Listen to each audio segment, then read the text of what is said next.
ನಮ್ಮ ಯಾವುದೇ ಕಾರ್ಯಕ್ರಮಗಳಿಗೆ ಹೋದರೂ ಈ ಮೈ ಮೇಲೆ ದೇವ್ರು ಬರೋರ ಬಗ್ಗೆ ನನಗೊಸಿ ಕುತೂಹಲ ಜಾಸ್ತಿ. ಈ ಮೈ ಮೇಲೆ ದೇವ್ರು ಅವತ್ತಿನ ಕಾಲದಲ್ಲಿ ಮೈ ಮೇಲೆ ದೇವ್ರು ಬರೋರನ್ನ ನಂಬ್ತಿದ್ರು ಜನ, ತುಂಬ ನಂಬ್ತಿದ್ರು ಅವತ್ತಿನ ಕಾಲದಲ್ಲಿ. ಹಿಂಗೆ ಈ ಚನ್ನರಾಯಪಟ್ಟಣದ ಹತ್ರ ಒಂದು ಊರಲ್ಲಿ ಪ್ರೋಗ್ರಾಮ್ ಮಾಡ್ತಾ ಇದ್ದೆ. 12 ಗಂಟೆ ಆಯಿತು, ಕಾರ್ಯಕ್ರಮ ನಿಲ್ಲಿಸ್ತೀನಿ ಅಂದೆ. ಒಬ್ಬಮ್ಮ ಎದ್ದು ನಿಂತ್ಕಂದ್ಲು, ಪುಡ್ಸಮ್ಮಪ್ಪ ಚೆನ್ನಾಗಿ ಆಡ್ತಾ ಇದ್ದೆ, ಇನ್ನೊಂದು ಎರಡು ಆಡಪ್ಪ ಅಂದ್ಲು. ನಾನು ನೀ ಕೇಳೋದೆಚ್ಚ, ನಾ ಹೇಳೋದೆಚ್ಚ ತಾಯಿ, ಆಡ್ತೀನಿ ಕಣವ ಅಂದೆ. 1 ಗಂಟೆ ಆಡದೆ, ಜನ ಎದ್ದೋಗಲಿಲ್ಲ. 2 ಗಂಟೆ ಆಡದೆ, ಜನ ಎದ್ದೋಗಲಿಲ್ಲ. ನನಗೆ ವಾಪತ್ತು ಬಿಡ್ತು. ನಾನು ಮಂಗಳಾಡ್ತೀನಿ ಕಣವ, ಸಾಕಾಗದು ನನಗೂ ಅಂತ ಅಂದ್ಬಿಟ್ಟು ಮಂಗಳಾರತಿ ತಟ್ಟಿ ಎತ್ಕೊಂಡೆ. ಅವಮ್ಮ ಏನೋ ದೇವ್ರು ಬರೋ ಗಂಟೆ ಆಡು ಅಂತ, ಅವಳು ದೇವ್ರು ಬರೋ ಗಂಟೆ ಆಡು ಅಂತ.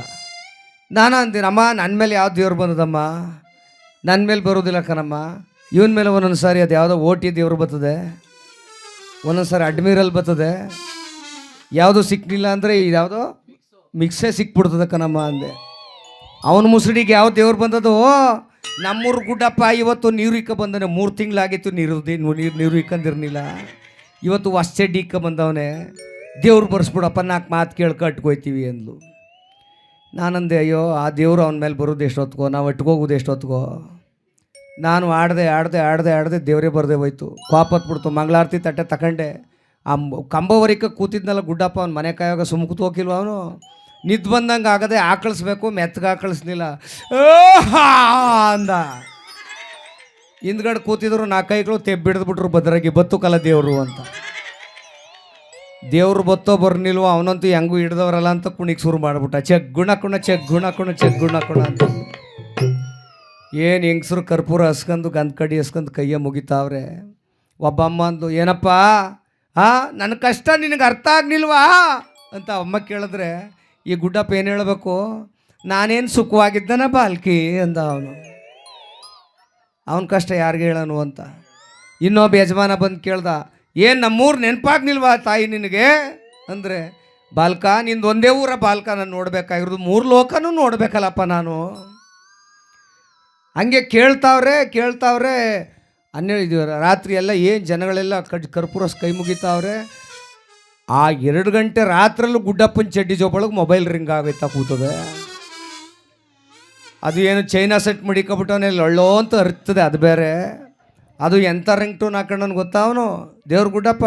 ಹೋಗುಮ ಲಾಂಗ್ ಡ್ರೈವ್ ಹೋಗುಮ, ಮಾಡುಮ ಎಣ್ಣೆ ಪಾರ್ಟಿ ಮಾಡುಮ, ಅಲ್ಲಿಗೋಗುಮ ಇಲ್ಲಿಗೋಗುಮ, ಇವ್ರ ಅಮ್ಮನ ಕೋಣೆಗೆ ಹೋಗುಮ. ಜನ ಎಲ್ಲ ಉಗ್ದು ಕೆಡಗಿದ್ರು. ರೇ ಯಾರಲ್ಲ ಅವನು, ಫೋನ್ ಆಫ್ ಮಾಡ್ರಲ್ಲ ಅಂತಾರೆ. ಒಬ್ಬರು ತಾವ್ ರಿಂಗ್ ಆಯ್ತಲ್ಲ, ಗುಡ್ಡಪ್ಪನ ಚಡ್ಡಿ ಜೋಬಳಿಗೆ ಬಡ್ಕತ್ತಾ ಕೂತದೆ. ದೇವ್ರು ಬಂದದೇನು ಕಾಣ್ತಾನೆ. ಆ ಚಡ್ಡಿ ಜೋಬಳಿಗೆ ಮೊಬೈಲ್ ತೆಗೆದ್ಬಿಟ್ಟು ನೋಡ್ತಾನೆ, ಅವ್ನು ಹೆಂಡ್ತಿ ಫೋನ್ ಮಾಡಿಬಿಟ್ಟವಳೆ. ಏನು ತರ ನಡ್ಗೋದು ಹಂಗೆಯೇ ಒತ್ತರಕ್ಕೆ ಬಿಟ್ಟಳಪ್ಪ, ನಾನು ಅಟ್ಕೋಗಿಲ್ಲ ಎಷ್ಟೊತ್ತಾದ್ರೂ. ಆಗ ಆನ್ ಮಾಡಿಬಿಟ್ಟು ಹೇಳ್ತಾನೆ, ಬಾಲ್ಕಿ ಹೆಂಡ್ತಿ ನನ್ನ ಮೇಲೆ ದೇವ್ರು ಬಂದದ ಕಣಮಿ, ಒತ್ತರಕ್ಕೆ ಬರ್ತೀನಿ, ಬೈಬೇಡ ಮಡ್ಗಮಿ ಅಂತ ಅಪ್ಪನ ಮಾಡ್ಬಿಡ. ಆನ್ಲೈನ್ ದೇವರು. ಈ ದೇವ್ರು ಬರ್ತವೆ, ಒಳ್ಳೇದಾಗಲಿ. ದೇವ್ರು ಬರೋದ್ರ ಬಗ್ಗೆ ನಾನು ಅಂತ. ಕೆಲವೊಬ್ಬರು ಒಂದೊಂದು ಸಾರಿ ಹಂಗೆ ಮಾಡಿಬಿಡ್ತಾರೆ. ಒಂದು ಊರಲ್ಲಿ ದಿನ ಪ್ರೋಗ್ರಾಮ್ಗೆ ಅಲ್ಲಿ ಹೋಗುವಾಗ ಒಂದು ಹಳ್ಳಿಕಟ್ಟೆ ಪಕ್ಕದಲ್ಲಿ ಒಂದು ದೇವಸ್ಥಾನ. ಏನು ಹೆಂಗಸರು ತುಂಬ ನಿಂತಿರೋರು ಹಂಗೆ. ನಾನು 1 ದಿನ 2 ದಿನ ನೋಡಿದೆ. 3ನೇ ದಿನಕ್ಕೆ ಅಲ್ಲಿ ಹೋಯ್ತಿದ್ನಲ್ಲ, ಆಷಾಢ ಶುಕ್ರವಾರ, ಜನ ಏನು 500-600 ಜನ ಹೆಂಗಸರು ಕೂತವ್ರೆ. ಗಂಡಸರೆಲ್ಲ ಒಂದು 2-3 ಜನ ಅವರೇ. ಆ ಗುಡ್ಡಪ್ಪ ಹೆಂಗೆ ಅಂದ್ರೆ, ಅವನು ಒಳ್ಳೆಕಾಟಿ ಅಂತ ಅವನ ಹೆಸರು, ಪಾಪ ಅಡ್ಡ ಹೆಸರು ಒಳ್ಳೆಕಾಟಿ. ಅವ್ರ ಅಪ್ಪನ ಹೆಸರು ಹೆಬ್ಬಾವು ಅಂತ. ಅವನದೇನಪ್ಪ ಅಂತ ಅಂದರೆ, ಅವನ ಮನೆಯೊಳಗ 3 ತಿಂಗಳಾದರೂ ಅಲ್ಲುತ್ತಿರ್ನಿಲ್ಲ. ಅವನು ಚಡ್ಡಿ ಒಗೆದು ಎಷ್ಟು ವರ್ಷ ಆಗಿದ್ದದೋ, ಆ ಚಡ್ಡಿ ಕೊಳೆಯ ನೋಡಿಬಿಟ್ರೆ ಇಟ್ಟು ಹೋಗೋದಿಲ್ಲ ಒಳಕ್ಕೆ. ಕೈಲಿ ಉಗುರು ಇಟ್ಟಿಟ್ಟುದ್ದ ಬೆಳೆದು ನಿಂತವೆ, ಜೊಲ್ಲು ಹರಿತಾ ಕೂತವೆ. ಏನು ಅದೇ ಜೊಲ್ಲಲ್ಲಿ ಹಿಂಗೆ ಒರೆಸ್ಕೊಳ್ಳೋದು, ಪಂಚಾಮೃತ ಕಾಲಿಸೋದು, ಅದೇ ಜೊಲ್ಲಲ್ಲಿ ಒರೆಸೋದು, ಪಂಚಾಮೃತ ಕಾಲಿಸೋದು. ಹೆಂಗಸರು ಅದೇನು ಕಾಣದೆ ನಿಂತಿದ್ದಾರೆ, ಈಸ್ಕೆ ತಿಂತಾರೆ ಹಂಗೆ. ಹಾಗೆ ಅವಂದೇನು ಅಂದರೆ, ಆ ಒಳ್ಳೆ ಕಾಟಿದ್ದು ಹೆಂಗಸರು ಜಾಸ್ತಿ ಬಂದಾಗ ಒಂಥರ ಮೊಲ್ಲಾಗರು ಬಂದಂಗೆ ದೇವ್ರು ಬರೋದು. ಹೆಂಗಸರು ಬರದೇ ಇದ್ದಾಗ ಸರ್ರ ಹೊಂಟೋಗೋದು ದೇವ್ರು ಬಂದ್ಬಿಡ್ತು 3 ಗಂಟೆಲಿ. ಏನು ಅಂಗಿ ಪಂಗಿಯಲ್ಲೇ ಬಿಚ್ಚಿ ಹಸ್ತ್ಬಿಟ್ಟ. ಆ ಪಟಾಪಟಿ ಚಡ್ಡಿ ಇಕ್ಕ ಬಂದವನೇ, ಆ ಲಾಡಿ ದಾರ ತೆಗೆದು ಒಳಕಾರ ಸಿಗಾಕಿದಾನ. ಮುಂದ್ಗಡೆ ಬಿಟ್ಬಿಟ್ಟವನೇ. ಒಳ್ಳೆ ನಾಯಿ ಕಟ್ಟು ಸರಪಣಿ ಹೆಂಗೆ ದಂಡ ಹೊಡಿತದೆ, ಅದು ಬೇರೆ. ಒಬ್ಬಮ್ಮ ಹೇಳ್ದು, ಸ್ವಾಮಿ ನಿನ್ನ ಕಷ್ಟ ನೋಡಪ್ಪ, ಪ್ರಶ್ನೆ ಹೇಳಪ್ಪ ಅಂದರು. ಸ್ವಾಮಿ 3 ಪ್ರಶ್ನೆ ಕೇಳೋದು ಅಂದ. ಹೆಚ್ಚ ಕೇಳೋಕೆ ಬರೋಲ್ದಲ್ಲ.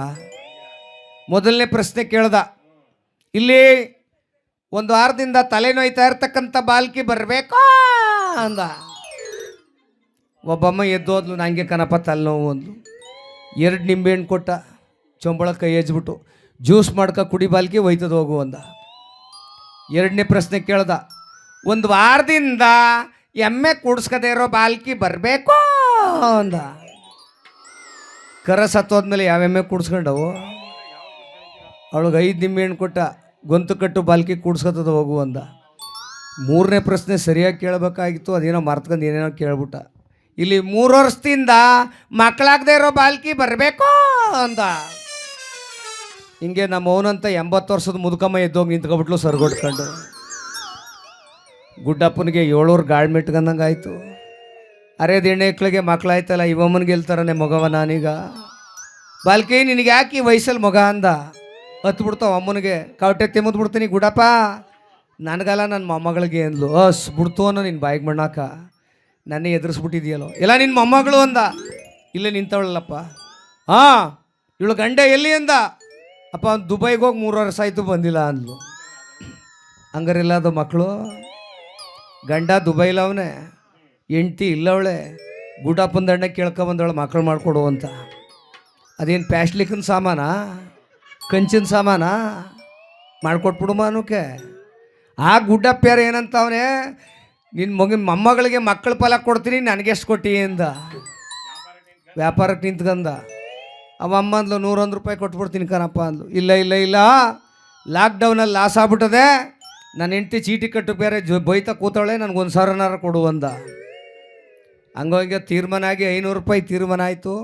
ಏನು ಆ ಕೊಳೆ ಕೈಲಿ ಚೊಂಬೊಳಕ್ಕೆ ಕೈ ಹಚ್ಚಿಬಿಟ್ಟು 5 ನಿಂಬೆಹಣ್ಣ ತೆಗೆದು ಚೆಡ್ಡಿಗೆ ಉಜ್ಜದ ಹಿಂದೆ ಕೂತಾನೆ ಮುಂದೆ ಕೂತಾನೆ, ಹಿಂದೆ ಕೂತಾನೆ ಮುಂದೆ ಕೂತಾನೆ. ಒಳಗೆ ಕಡಿತಿತ್ತು ಹೆಂಗೋ ಕಾಣಿ, ಡೈರೆಕ್ಟಾಗಿ ಕೆರ್ಕೋಕಾಯ್ತಿರ್ನಿಲ್ವಲ್ಲ. ನಿಂಬೆಹಣ್ಣು ತಕ ಉಜ್ಜಿ ಕಡಿಕತ್ತ ಕೂತವನೆ. ಅವಮ್ಮ ಅಂದ್ಲು, ನಿನ್ನ ಬಾಯಿಗೆ ಮಣ್ಣಾಕ, ಆ ಚಡ್ಡಿ ನೋಡಿದ್ರೆ ಇಟ್ಟು ಹೋಗೋದಿಲ್ಲ, ಕೊಡಪ್ಪ ನಿಂಬೆಹಣ್ಣು ಕೊಟ್ಬಿಡಪ್ಪ ಅಂದ್ಲು. ಆಗ ಅವನಿಗೆ ಸಮಾಧಾನ ಆಯ್ತಲ್ಲ, ಉಜ್ಜಿ. ಆಗ ಹೇಳ್ತಾನೆ, ಮೊಡ್ಲಿಗೆ ಹಾಕ್ಬಿಟ್ಟು ನಿಂಬೆಹಣ್ಣ, ಈ 5 ನಿಂಬೆಹಣ್ಣು ನಿನ್ನ ಮೊಮ್ಮಗಳು ದಿಮ್ಮನ ಕೆಳಕ್ಕೆ ಹಾಕೋ ಮನಿಕೋನು ಮಕ್ಕಳಾಯ್ತು ಹೋಗು ಅಂದ. ನಿಂಬೆಹಣ್ಣಲ್ಲಿ ಉಪ್ಪಿನಕಾಯಿ ಮಾಡೋದು ನೋಡೀನಿ, ಚಿತ್ರಾನ್ನ ಮಾಡೋದು ನೋಡೀನಿ, ಜ್ಯೂಸ್ ಮಾಡೋದು ನೋಡೀನಿ. ತಲೆದಿಮ್ ಕೆಳಕ್ಕೆ ಹಾಕಂದು ಮನಿಕಂದ್ರೆ ಮಕ್ಕಳಾಗುವಂಗಿದ್ರಿ, ಗಂಡಸ್ರಲ್ಲೇ ಯಾಕೆ ಎಲ್ಲರನ್ನೂ ಸಾಯಿಸ್ಬಿಡುಮಾ? ಹಾಂ, ಇದು ಎಂಥ ಕಲಿಯುಗ ಕಲ್ತ್ಕೊಂಡ್ರಪ್ಪ. ನಿಂಬೆಹಣ್ಣಲ್ಲಿ ಮಕ್ಕಳಾದವಪ್ಪ. ಹಾಂ, ಅದಕ್ಕಾಗಿ ಮೌಢ್ಯತೆಯನ್ನು ಬಿತ್ತೋದು ಬೇಡ, ಪ್ರೀತಿಯಿಂದ ಬದುಕೋಣ, ಸಂತೋಷವಾಗಿರೋಣ.